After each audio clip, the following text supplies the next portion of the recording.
ارزقنا بمرضاتك يا أكرم الأكرمين يا مجد. اللهم ارزقنا بمحبتك. اللهم ربنا ظلمنا أنفسنا وإن لم تغفر لنا من الخاسرين. ربنا اللهم صل على سيدنا محمد صلاة تنجينا من الأهوال والآفات وتقضي لنا بها جميع الحاجات وتطهرنا بها من جميع السيئات وترفع عنك على الدرجات وتبلغ في الحياة وبعد الممات. اللهم أنزل ما قرأنا وما حرم ما استغفرنا وما صلى لرسول الله صلى الله عليه وسلم هدي النازلة من الشام من مقدمها ونوحي إلى وضع رسول الله صلى الله عليه وسلم وأهل بيته وأصحابه والتابعين وأهل التابعين بإحسان إلى يوم الدين. ثم ثواب مثل ثواب ذلك إساء إلى روح الرحمن محمد سازلي بن عبد الرحمن وأوصله أجمعين. ثم إلى أرواح آبائنا وأمهاتنا وأجدادنا وأجداد مشايخنا ولجميع المسلمين والمسلمات والمؤمنين والمؤمنين الراحمين. اللهم انقلهم من ضيق القبر إلى جنات الخلد وماء مفات كثيرة لا مقطوعة ولا ممنوعة وفي مرفوعة مع الذين أنعمت عليهم من النبيين والصديقين والشهداء والصالحين رفيقا.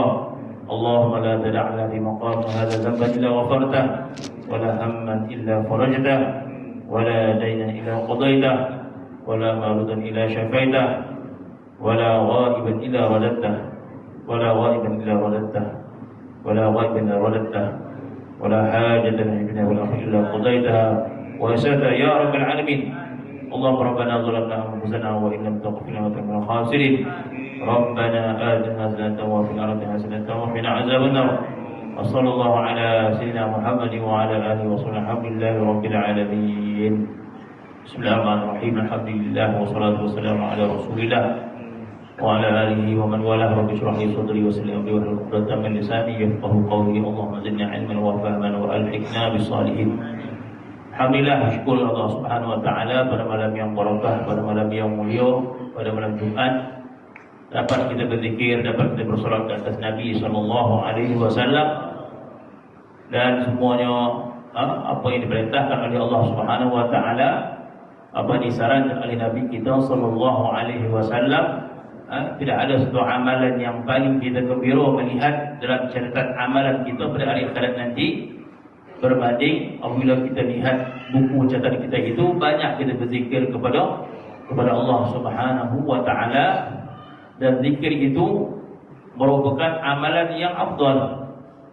Bahkan kesan daripada zikir tersebut menjadikan seorang itu baik di sisi Allah Subhanahu wa taala. Dengan zikrullah tersebut menyebabkan sifat-sifat mazmumah yang ada dalam hati kita itu dibersihkan oleh Allah Subhanahu wa taala. Hadis Nabi sallallahu alaihi wasallam, Nabi bersabda, "Innal qalba la tasda' kama yasda'ul hadid." Hati manusia itu boleh berkarat sebagai berkarat yang bersih. Wa ma jilahu ya Rasulullah. Hati berkarat itu bagaimana nak bersihkan ya Rasulullah? Hadis mengatakan bi tilawatil Quran, bi zikrillah, dengan banyaknya berzikir pada Allah Subhanahu wa taala. Sebab itu zikir ini adalah kemuncak ibadat. Zikir ini adalah kemuncak ibadat. Jadi bila kita berzikir kepada Allah Subhanahu wa taala, maka zikir itulah kemuncak semua ibadat. Sekiranya ketika mana kita berzikir kepada Allah Subhanahu wa taala, kita berzikir dengan beradab, berzikir dengan syarat-syarat dia, sehingga mendapat faedah daripada zikir tersebut, maka jadilah zikir itu kemuncak segala ibadat. Kerana kemuncak segala ibadat itu adalah berzikir pada Allah Subhanahu wa taala. Kemuncak salat adalah zikir. Sabda Nabi SAW, tidak seorang itu mendapat daripada salatnya kecuali 1/2, 1/3, 1/6, 1/8 daripada salatnya mengikut ingatan hatinya kepada Allah Subhanahu wa taala. Bermaksud kesempurnaan salat dalam zikir Allah Subhanahu wa taala. Apabila Allah melakukan ibadat puasa, daripada puasa awam, tidak makan, tidak minum, tetapi tidak menjaga mata, tidak menjaga telinganya, sehingga meningkat puasanya kepada puasa khawas. Selain daripada tak makan, tak minum, dia juga menjaga lidahnya, menjaga matanya, menjaga telinganya dari kemaksiat, maka meningkat kepada puasa khawas. Ada puasa khawasul khawas, peringkat tertinggi. Apa puasa yang tertinggi itu? Puasa tertinggi itulah mengingati Allah Subhanahu wa taala. Dengan berpuasa tersebut, kita puasa hati, namanya puasa hati. Bukan tubuh badan kita berpuasa, hati ini berpuasa daripada tamak pada dunia. Hati ini berpuasa daripada mengingati yang lain daripada Allah Subhanahu wa taala. Bermaksud kemuncak puasa itu ingat pada Allah Subhanahu wa taala. Kemuncak puasa ingat kepada Allah Subhanahu wa taala. Begitu juga ibadat yang lain. Apabila kita melakukan ibadat haji, kita melakukan ibadat umrah, maka kita tawaf, kita sa'i. Apakah kemuncak tawaf?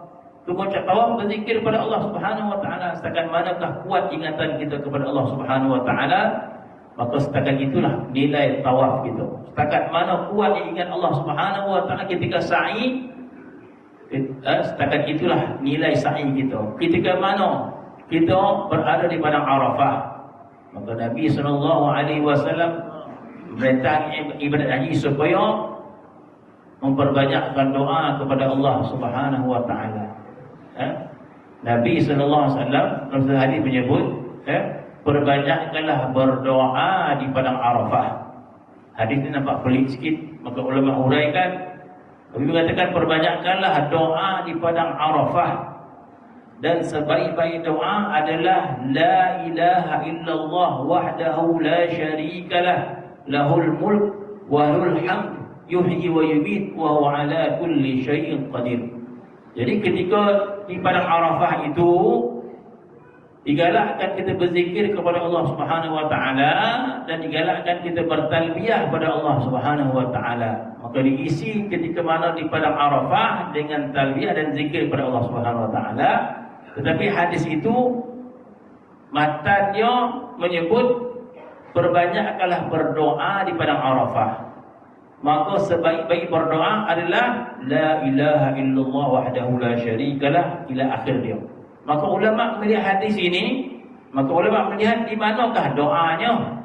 Nabi mengatakan bahawa perbanyakkanlah berdoa di padang Arafah, dan sebaik-baik doa adalah la ilaha illallah wahdahu la syarikalah lahul mulk wal hamdu yuhyi wa yumiitu ala kulli syai'in qadir.